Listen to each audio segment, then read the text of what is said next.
Hi guys, welcome back to my channel. Today I'm finally answering one of the questions I get asked the most. What do I use to record and how do I get my guitar tone? If you're new here, I am Eleonora Moriarty Dao on social media. I'm a death and thrash metal guitarist. I usually post short cover videos, but I'm back on YouTube with full-length videos to talk about my gear, do vlogs, behind-the-scenes content and more. Unlike many guitarists, I always used a tube amp head, pretty much since I first started playing. I had a very clear idea of the sound I wanted from my amp, right from the beginning, and that helped me find my setup really quickly. The amp head I use in literally all of my videos, and I mean all of them, is the Engel Iron Ball E606 Special Edition. It's really unique and clever piece of gear, both in design and what it can do. I'll also be comparing it to another amp head that came out recently, the Engel Ravager, so you can get a better idea of which one might be right for you. Both are 20-watt tube amps with 2 channels. Let's start with the Iron Ball. Every time you see a video of me playing, whether it's Death, Children of Bodom or Slayer, the sound you hear comes straight from this amp. No plugins, no amp sims, just the amp's tone, shaped with its knobs. The Iron Ball has a bright, cutting and super defined tone, and I absolutely love it.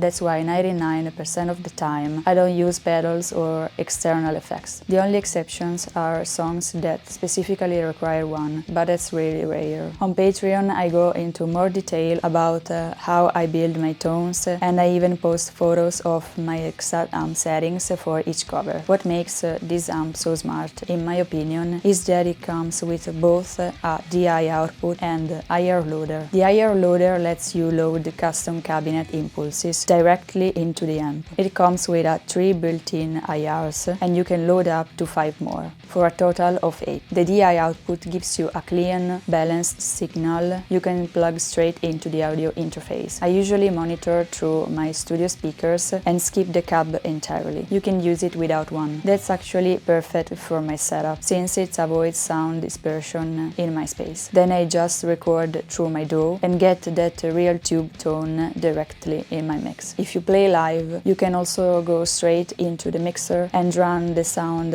through the PA. No cabinet needed. It's super convenient for touring too, since the head is compact and easy to carry. Another great feature is the power soak, which lets you lower the output power. 20 watts might not sound like much, but trust me, for home use it's plenty. I usually keep mine at 5 watts. It also includes a built-in reverb, delay, gain boost and noise gate, all adjustable from the back panel. The price is around €1,200. Not exactly cheap, but considering everything it offers, I think it's absolutely worth it. Now let's talk about the Engel Ravager. This amp has a very different tone, more vintage, smoother and less bright than the Iron Ball. That makes it more versatile, great for genres beyond metal. If you want to play blues, for example, the Ravager can deliver that tone, whereas the Iron Ball, well, I've tried and it's really not her thing. The Ravager also has a balanced output, so you can plug it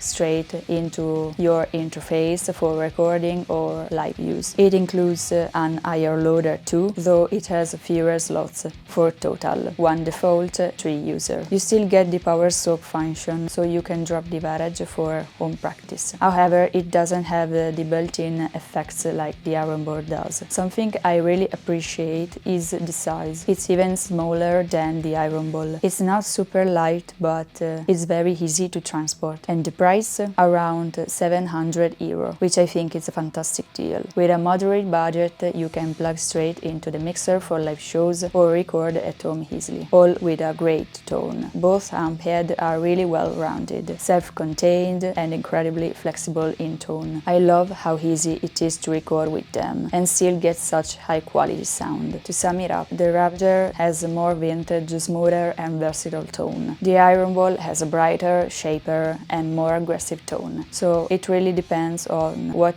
kind of sound you are after. Personally, I'll always go with the Iron Ball. It gives me exactly the tone I want every time, and I can replicate it almost perfectly across all my recordings. And that's it. If you want to dive deeper, check out my Patreon for amp settings and an exclusive Ravager sound reveal. Thanks for watching and see you in the next video. Bye!